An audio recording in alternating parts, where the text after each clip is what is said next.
Olá, Marco Antônio Villa, muito obrigada por ter vindo ao 1964. Eu que agradeço o convite.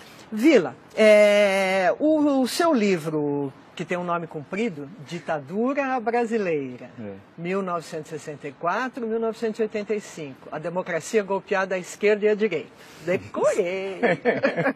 Está criando partido, não está apostando no golpe. Não, criando grupo, mas um partido revolucionário, por forte influência cubana, com base nos soldados, cabos, marinheiros e sargentos das Forças Armadas e com o intuito golpista tal. E aí a influência nefasta, a Revolução Cubana fez um mal danado à América Latina, ao Brasil em particular, que era desprezar a política e apostar na solução armada, e solução armada não há política. Então você tinha o Brizola, tinha o Jango com sua proposta de golpe, tentou várias vezes, né? Inclusive impondo o Estado, tentando impor o Estado de sítio em 63.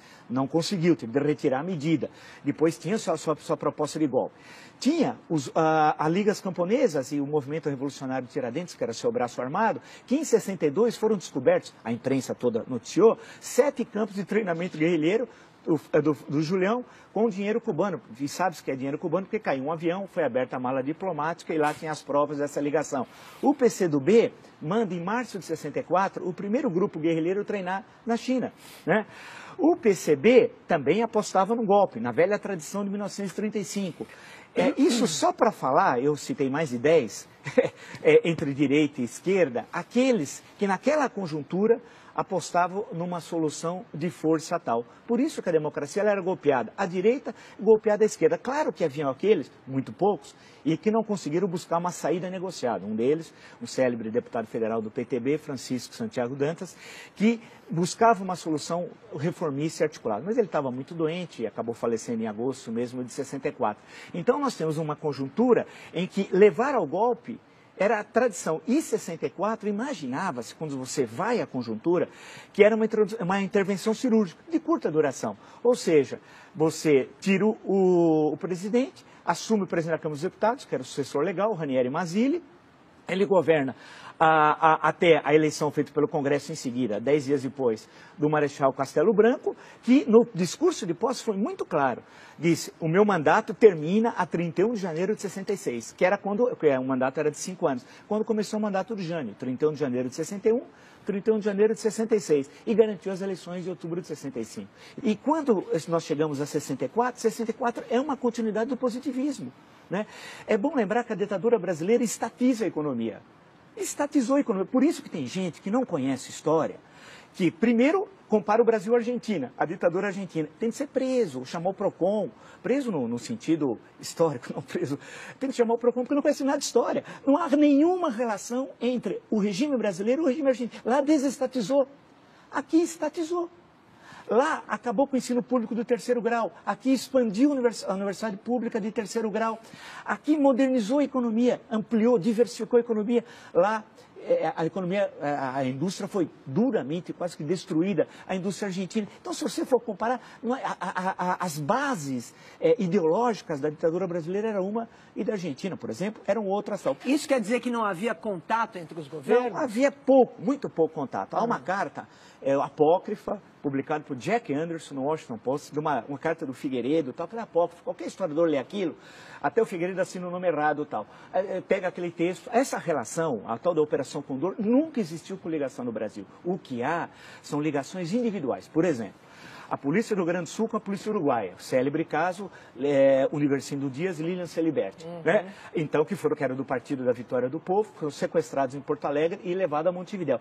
Mas esses casos, que ocorrem também logo depois de 76 com o golpe na Argentina e algo depois de 73 no Chile. Mas o que eu insisto muito em destacar, é que o período 64, 68, na questão que você colocou, como é possível chamar de ditadura? Ele precisa mudar o dicionário. O conceito de chamar o Bobbio, se fosse possível chamá-lo, e mudar o conceito de ditadura no dicionário de política. Por quê? Nós tivemos em 64, em 68, eleições diretas para governadores em 65, outubro, para 11 estados, porque não era coincidente as eleições, com o quadro partidário anterior.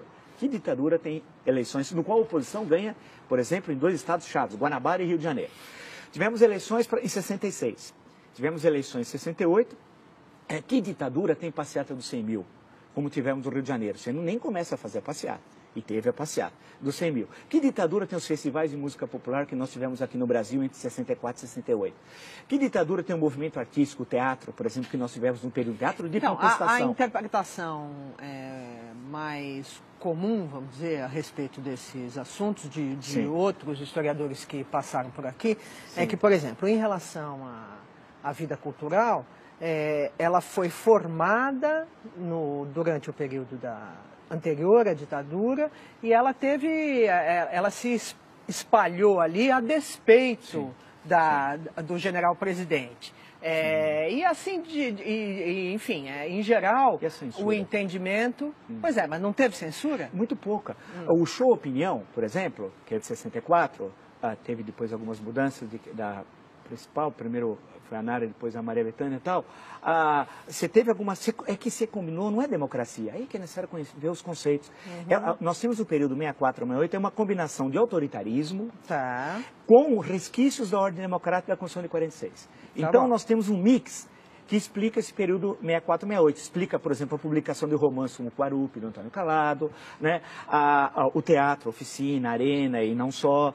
Explica o cinema, né? O cinema. É bom lembrar que a ditadura queria lembrar filme para apoiar o cinema nacional. Eu queria saber que ditador na América Latina criou uma empresa para apoiar o filme nacional. Mas vê como que a coisa é diferente aqui. Então, período 68, 78. Agora, veja a contradição. Por isso que a gente não deve temer. Se construiu uma leitura do regime militar que me parece muito equivocada. Se o AI-5, como é sabido, vigorou de 13 de dezembro de 68 a 31 de dezembro de 78, em 74, nós tivemos uma eleição relativamente livre para o Senado. O Brasil tinha 22 estados. O MDB, a oposição, ganhou em 16, perdeu em 6. Na verdade, perdeu em 5, e no Maranhão era candidato único da Arena. Né? E o que aconteceu? Quem assistiu, se tem alguns vídeos, o regime militar que criou o horário político gratuito. A versão do regime militar não havia, que era para igualar a Arena e MDB. Quem lembra o Horácio Square, se candidata aqui em 74, explicando a concentração de salários, fazendo um gráfico com dados do Diese, né, do Barelli, e mostrando a... Teve alguma ditadura que teve eleição? Teve eleição na Argentina, no Chile? Claro que não. Agora, o que tinha? Tinha cassação, claro. Em seguida, o que acontece? Você tem parlamentares, já eleitos em 74, numa vitória histórica, algumas eleições do Lisânias Maciel. É que a grande questão é que há uma leitura que hoje é fundamentalmente ideológica, com a carga ideológica do presidente, sobre o período de falar ditadura 79. Por quê? 1º de janeiro. Restabelecida imunidade parlamentar. Quem chama de ditadura não sabe nada de política, de história. Você imagina ter imunidade parlamentar no dia 1º de janeiro de 79, você não pode caçar mais ninguém. 8 meses depois, em agosto, é anistia.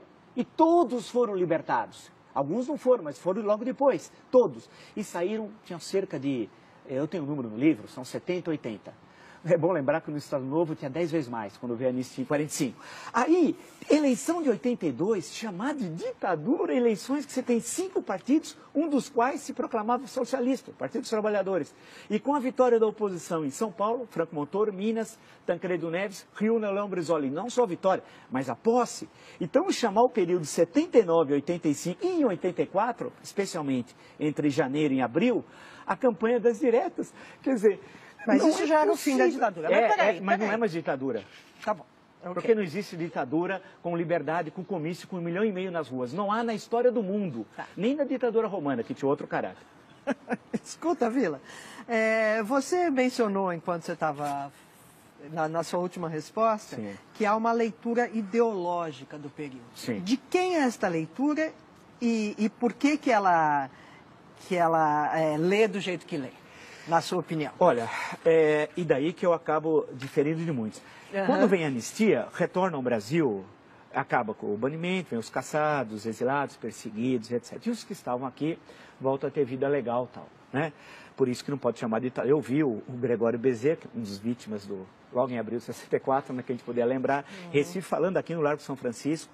Isso devia ser setembro, por ali, outubro, não sei, de 79 e tal. Fui ouvi-lo porque era um mito para todos nós naquela época e tal. Então, a grande questão e essa é uma construção que eu ouço falar sistemática, que está no livro didático, e já ficou vitoriosa, de que a luta armada levou à democracia. Isso é uma falácia. Eu faço questão, porque eu escrevi vários artigos, isso está no meu livro também, porque nenhum grupo de luta armada defendia a democracia. Não há uma vez a palavra democracia. Se você pegar o livro Imagens da Revolução, do Daniel Arão e do Jair Ferreira de Sá, lá tem quase todos os documentos, você procura, você não acha um que tenha a palavra democracia.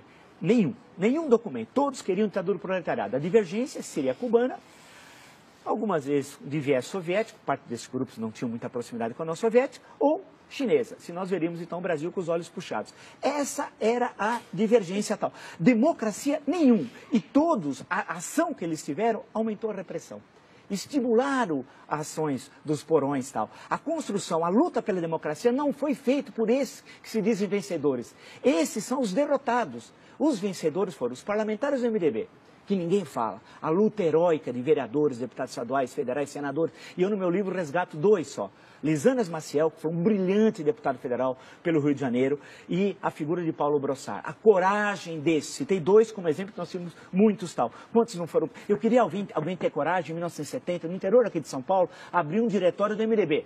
O padre na missa ia falar, não se misture com aquele homem perigoso que abriu o diretório do MDB e tal. Então esse é o MDB, o papel da Igreja Católica fundamental, e no caso de São Paulo, a figura épica de Dom Paulo Evaristo Arnes, do movimento estudantil, do movimento sindical, dos intelectuais, jornalistas, artistas, da dona Terezinha Zerbini, que abriu aqui o movimento feminino pela anistia. Todos esses estavam falando em quê? Democracia, respeito ao voto. Os grupos de luta armada desprezaram. Eu faço questão no meu livro, cito, leiam, entram no Google, Mini Manual do Guerrilheiro Urbano, leiam. Aquilo é democracia, aquilo é barbárie, aquilo é barbárie pura, é ensinar como matar as pessoas. Né? Agora, significa que devia ser reprimido o autor Carlos Marighella da forma como morreu aqui na Alemanha Casa Branca? Evidente que não. Evidente que não. Porque essa é a jogada. Ao você fazer a crítica à luta armada, esses que estão do lado de cá falam, quer dizer que você é a favor da tortura? Não. Os que veem o mundo assim, sem outros matizes, é que construíram essa versão falaciosa da história. Né? E eu insisto em mostrar que eles não defendiam a democracia. É uma farsa, nenhuma ação. Ao contrário, quando teve a passeata dos 100 mil no Rio, no mesmo dia, aqui em São Paulo teve o atentado ao 2º Exército, onde morre um menino que estava lá prestando serviço militar, que podia ser eu, por exemplo, né, que tivesse, vamos dizer, prestando serviço militar, jogaram um carro-bomba. Ou o Orlando Lovec, que foi pegar um visto aqui no consulado americano, na época no Conjunto Nacional, era um jovem, queria aprender inglês nos Estados Unidos, está andando, explode uma bomba no consulado, ele perde a perna. Ele passou anos para receber uma indenização de um salário mínimo. E quem colocou a bomba recebe 4 salários mínimos de indenização. Né? Quem matou um menino aqui no 2º Exército recebe indenização. E são vistos hoje como heróis. Não, a luta democrática é que foi heróica. Agora, isso não significa, em momento algum, ter qualquer contemplação com torturador, né, com assassino, com gente que desapareceu. E, por hipótese alguma, esses têm de sofrer esse opróbrio da história. Temos de sempre lembrar essa barbárie aqui do DOPS em São Paulo, vou lembrar a figura do Fleury, o Silling em Porto Alegre, Davi Razan, Minas Gerais. Quer dizer, nós temos de lembrar como exemplos do mal, né, a mal que nós nunca devemos voltar a ter e defender a democracia e as liberdades. Eu acho que essa é a nossa grande tarefa e não deixar que o resgate daqueles que lutaram em defesa da democracia seja apropriado por aqueles derrotados, que impulsionaram inclusive a ditadura, porque a cada ato terrorista, maior a repressão, maior a violência, maior a censura. Então, portanto, eu sei que eu remo, usando uma expressão leninista, eu remo contra a corrente, tendo essa outra leitura, porque é mais fácil fazer o discurso do óbvio, mas é um discurso falacioso e que, no fundo, reforça a tradição autoritária brasileira.